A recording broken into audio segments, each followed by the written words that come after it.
বহু ডাক্তারের সঙ্গে কথা বলেছি, ওনাদের যে ল্যাঙ্গুয়েজ থাকে সেই ল্যাঙ্গুয়েজের অর্ধেক ল্যাঙ্গুয়েজই বোঝা যায় না, অনেক সময় মেডিসিন টার্মের কারণে হোক বা যে কোনো কারণেই হোক। আমার কথা হচ্ছে হয় আমি টিকবো, নাইলে আমি চালিয়ে যাব, কিন্তু আমি নিজে থেকে থেমে যাব না। যে কাফনের কাপড় বেঁধে এই রাস্তায় নেমেছে, রিয়েলি তাই। আপনি এত কনফিডেন্ট পান কিভাবে? Because I am with the truth. আপনি যখন সত্যের সঙ্গে কাজ করবেন আপনি কনফিডেন্ট পাবেন না। আমার লাখ লাখ রোগী ভালো হচ্ছে, আমরা এভিডেন্সগুলো দেখছি, সুগার লেভেল কোথায় ছিল এখন কোথায় আসছে, HbA1c কোথায় ছিল এখন কোথায় আসছে, তার ওজন কত ছিল এখন কত আছে, সে ঘুমাতে পারতো না এখন ঘুমাতে পারছে, নামাজ পড়তে পারতো না এখন নামাজ পড়তে পারছে, আগে বিছানায় শুয়ে গেছিল এখন দৌড়াতে পারে।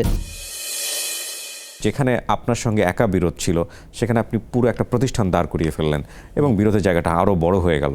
সো এগুলো আপনি ম্যানেজ করেন কিভাবে আসলে? আমি ওপেন চ্যালেঞ্জ দিয়েছি যে কেউ আমার লাইভ সেশনে ডিরেক্ট চলে আসবেন, আপনার যতজন ইচ্ছা। ধরেন বারডেমে সব ডাক্তার মিলে চলে আসলো একদিন, প্রফেসররা, স্যারেরা সবাই এসে বলে জাহাঙ্গীর তুমি এটা ভুল করতেছো, সবার সামনে বলবেন। আপনি এত কনফিডেন্ট পান কিভাবে? Because I am with the truth. আপনি যখন সত্যের সঙ্গে কাজ করবেন আপনি কনফিডেন্ট পাবেন না। আমার লাখ লাখ রোগী ভালো হচ্ছে, আমরা এভিডেন্সগুলো দেখছি, সুগার লেভেল কোথায় ছিল এখন কোথায় আসছে, HbA1c কোথায় ছিল এখন কোথায় আসছে, তার ওজন কত ছিল এখন কত আছে, সে ঘুমাতে পারতো না এখন ঘুমাতে পারছে, নামাজ পড়তে পারতো না এখন নামাজ পড়তে পারছে, আগে বিছানায় শুয়ে গেছিলো এখন দৌড়াতে পারে।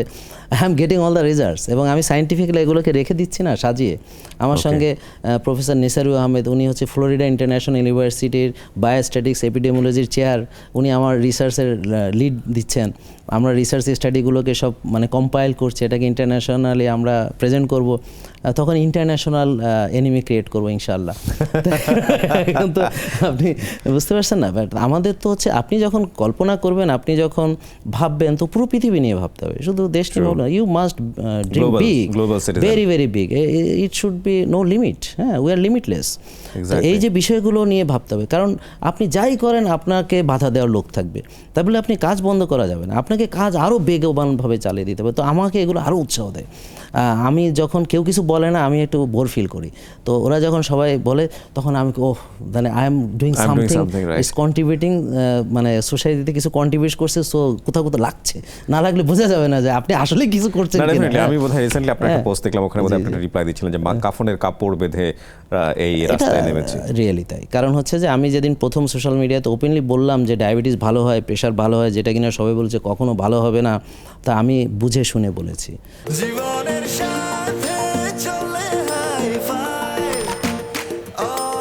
নিশ্চিন্তে খান স্বাস্থ্যকর অল টাইম পান, অল টাইম হেলদি লাইফ। আমার কথা হচ্ছে হয় আমি টিকবো, নাইলে আমি চালিয়ে যাব, কিন্তু আমি নিজে থেকে থেমে যাব না, আমাকে অন্য কাউকে থামিয়ে দিতে হবে। আপনি নিশ্চয়ই অনেক থ্রেটও পেয়েছেন এই? ঠিক ওভাবে না, ইনডাইরেক্টলি, বিকজ আসলে আমাকে জানি না কেন ডিরেক্টলি কেউ কিছু বলতে আসলে সামনে কোনো দিনই বলেনি সরাসরি, এরা ওই এদিক ওদিকে, কিন্তু সরাসরি চোখের সামনে আসলে সবাই দেখি অনেক রেসপেক্ট দিয়ে কথা বলে, হাসিমুখে কথা বলে। যে সোশ্যাল মিডিয়াতে গালি দিচ্ছে ও আমার সঙ্গে দেখে আরও বেশি রেসপেক্ট দিয়ে কথা বলে, I don't know why, but কোনোদিন সরাসরি কেউ কোনোদিন কিছু বলতে পারে না। 2019-এর পরে আপনার ওই চ্যালেঞ্জ এবং তারপরে আপনার রিয়েলাইজেশন নিশ্চয়ই ভিন্ন একটা যাত্রার গল্প, একটু শুনি। ওই সময় আমি কিন্তু আগেই জানতাম যে কি ঘটবে, আই নো দ্য রেজাল্ট। আমি রিয়েল টাইম মানুষকে দেখাতে চাচ্ছিলাম রেজাল্ট, যে আমি জানি যে আমার এই পর্যন্ত কয়েকশো রুগীকে আমি ডায়াবেটিসের পরামর্শ দিয়েছি, সবাই ভালো হয়েছে, আমার রেজাল্ট ছিল। এখন আমি এটা সোশ্যাল মিডিয়াতে বলার আগে আমাকে তো কিছু প্রিপারেশন নিতে হবে, বুঝতে পারছেন? এটা ছিল করে দেখানোর জায়গাটা। এর আগ পর্যন্ত আমি ওগুলো নিয়ে ভিডিও বানাইনি। এর আগ পর্যন্ত আমি ভিডিও বানিয়েছি ধরেন অ্যাজমা রিলেটেড, COPD রিলেটেড, হ্যাঁ, inhaler device related, nebuliser related, বিভিন্ন কনফারেন্সে আমার লেকচারগুলো, ইন্টারন্যাশনাল কনফারেন্সের লেকচারগুলো, ICD যে ট্রেনিং প্রোগ্রামগুলো, অ্যাজমার উপরে প্রচুর আমার ভিডিও আছে, আপনি দেখতে পাবেন। তো এগুলো যেগুলো হচ্ছে আমার সায়েন্টিফিক্যালি আমি প্রুভ করতে পারি, যেগুলো নিয়ে অনেক জার্নাল আছে, যেগুলো নিয়ে আমার গাইডলাইন আছে, যেগুলো বইয়ের বাইরের কিছু না, আউট অফ দ্য বক্স কিছু না, এভরিথিং উইদিন দ্য বক্স। তো এরপর যখন আমি ওজন কমানোর এই জার্নিটা শেয়ার করলাম, তো সেখানে আমি কী করলাম, সবাই ভাত খায়, আমি ভাত খেলাম না, আমি রুটি খেলাম না, আমি দুধ খেলাম না, আমি ফল খেলাম না। এইটা বুঝতে পারছেন কত বড় একটা আপনার মানে কনভেনশনাল একটা আঘাত, যে কি ব্যাপার, ভাত খাচ্ছে না, রুটি খাচ্ছে না, ফল খাচ্ছে না, ফলের মতো চিন্তাই করতে পারে, ফল খাচ্ছে না, আই মিন এত পবিত্র একটা জিনিস ফল খাচ্ছে না। হ্যাঁ, তো ফল খাচ্ছে না, দুধ সবচেয়ে পুষ্টিকর জিনিস সে খাচ্ছে না, তো এটা কি করে সম্ভব? জীবনের সাথে চলে নিশ্চিন্তে খান স্বাস্থ্যকর অল টাইম পান, অল টাইম হেলদি লাইফ। আমি বলছি ডায়াবেটিস ভালো হয়, আর এখন তো লাখ লাখ রুগী ভালো হয়েছে এবং 7 দিনেই সে ডায়াবেটিস মুক্ত হয়ে যাচ্ছে। যারা আমাকে মানছে, যারা মানে মুক্ত হওয়ার মতো। এটা কি ফুললি কিওর্ড বলবো আমরা? 100% কিওর হবে, আমি বুঝাচ্ছি Okay. কেন। I will explain. এখন ধরেন কিবরিয়া ভাই, আপনি জিম করছেন, আপনি জিম ছেড়ে দেন, আগের লাইফস্টাইলে যান, আপনার এই ফিগার থাকবে? থাকবে না। তো এখানে ঘটনা হচ্ছে এটা। ডায়াবেটিস মানে কি, মানে কোষে জায়গা নেই, ফ্যাট জমে গেছে, you must burn your fat. হ্যাঁ, আপনার কোষের ওভারলোড কমাতে হবে। ফ্যাট বার্নিং করলে সুগারটা কোষে ঢুকবে, ঢুকলে আপনি ব্যায়াম করবেন, বার্ন করবেন। আপনি ভাত খেলে কি আসে যায়? কোনো প্রবলেম না। একজন কৃষক Right. দুবেলা ভাত খায়, 12-14 ঘন্টা পরিশ্রম করে। Right. আমরা 12-14 সেকেন্ড পরিশ্রম করি না, আমরা 6 বেলা খাই। তো এখন আপনি যদি মেনটেন করেন, ডায়াবেটিস তো কোনো রোগ না, এটা ওভারলোড, শেষ। এখন টাইপ 1 ডায়াবেটিস সেটা ভিন্ন জিনিস, ওটা নিয়ে আমার কনসার্ন না। কারণ আমি বলেছি যারা ইনসুলিনের অভাব তাকে ইনসুলিন দিতে হবে। আমি যেটা করছি এভিডেন্স বেসড কাজ করছি। What is evidence based? মানে আপনার ইনসুলিন তৈরি কতটা হয়, আপনার যদি তৈরি না হয় আমি আপনাকে ইনসুলিন দিব। আমরা সিপিপটাইড দিয়ে দেখছি আপনার ইনসুলিন তৈরি হয় কতটা, আপনার ইনসুলিন বেশি আছে কিনা, আপনার ইনসুলিন ব্যবহার হতে পারছে কিনা, রেজিস্ট্যান্স আছে কিনা। আমরা হোমায়ার টেস্ট করছি, ফাস্টিং ইনসুলিন দেখছি, তার সঙ্গে সুগারকে কম্পেয়ার করছি, তার সঙ্গে সিআরপি দেখছি, প্রদাহ কত, আপনার ভিটামিন ডি লেভেল দেখছি। দেখেন আমি কিন্তু কোভিডের অনেক আগে ভিটামিন ডি সম্পর্কে মনে আছে আপনার? ফর ইন্টারাপ্ট করছি, আমি বহু ডাক্তারের সঙ্গে কথা বলেছি জি।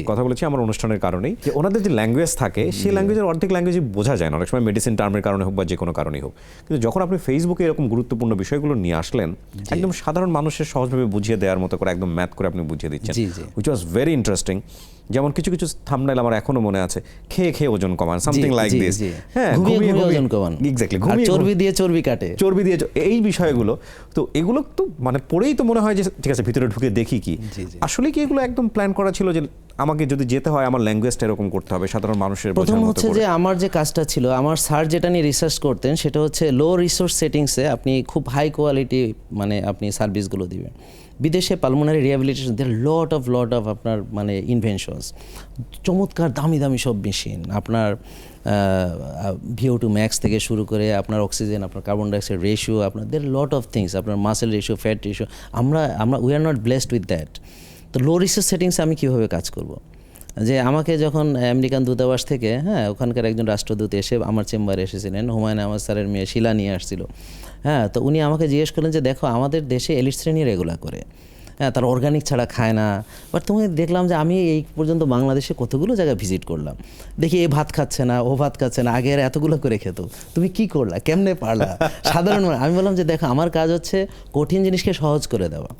যে জিনিসটা এলিট শ্রেণী ছাড়া করতে পারে আমি সাধারণ মানুষের জন্য কীভাবে অল্টারনেটিভগুলো আমি দিয়ে দিচ্ছি। আমি বললাম যে ঠিক আছে, তুমি অলিভ অয়েল খেতে না পারো সরিষার তেল খাও, তারপর তোমার খাওয়ার ক্ষমতা কম, তুমি 6 বেলা না খেয়ে 2 বেলা খাও, তুমি রোজা রেখে ওজন কমাও, রোজা রাখা ফ্রি, ব্যায়াম ফ্রি, ঘুম ফ্রি, ব্যায়াম মানে জিম না, রাস্তায় ব্যায়াম, ঘাসে হাঁটা ফ্রি, শ্বাসের ব্যায়াম করো ফ্রি, আর্লি ঘুমাতে যাও, স্ট্রেস থেকে রিলিভ হতে হলে আল্লাহর উপরে তাওয়াক্কুল করো, তাহাজ্জুদ পড়ো, কোনো টাকা লাগবে না, 5 ওয়াক্ত নামাজ মসজিদে পড়ো, কোনো এক্সট্রা টাকা লাগবে না। তো ওজন কমানোর জন্য এর বেশি কিছু লাগবে না, বরং আমরা খেয়ে যেটা জমিয়েছি আমি যখন বার্ন করব তখন ক্যাশব্যাক অফার, অর্থাৎ আপনি ফেরতও পাবেন। অর্থাৎ রোজাতে আপনার একে তো টাকা পাচ্ছে, আপনি আবার ক্যাশব্যাক করছেন, মানে আগে খেয়ে যেটা জমিয়েছিলেন ইউ আর নাও বার্নিং।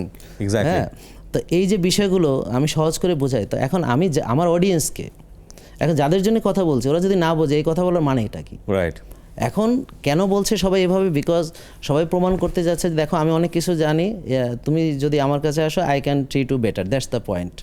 আমি একদম মানে অনেস্টলি বলছি, এটা নিয়ে কি বিতর্ক হবে I don't know, but this is the truth.